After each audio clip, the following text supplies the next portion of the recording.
Hey everyone, in this quick tutorial I'm going to show you exactly how to fix the video moderated problem in Grok AI.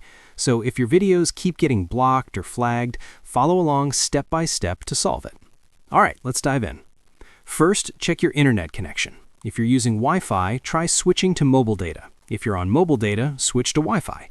You can also turn airplane mode on for about 10 seconds and then turn it back off.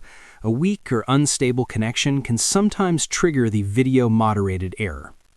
Now, find and long press on the Grok AI app icon, tap the I info button.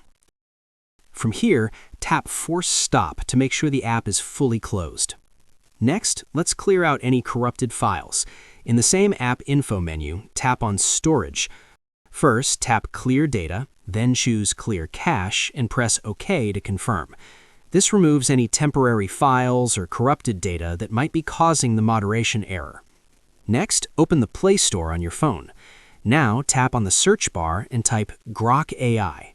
Open the Grok AI app page and check if there's an update button. If yes, tap on it and update the app. This often fixes bugs and glitches automatically. Once you've done all this, reopen the Grok AI app and check if the problem is fixed. And that's it. This is the easiest way to fix the video moderated problem in Grok AI. If this tutorial helped you, make sure to like the video and subscribe for more quick and easy fixes.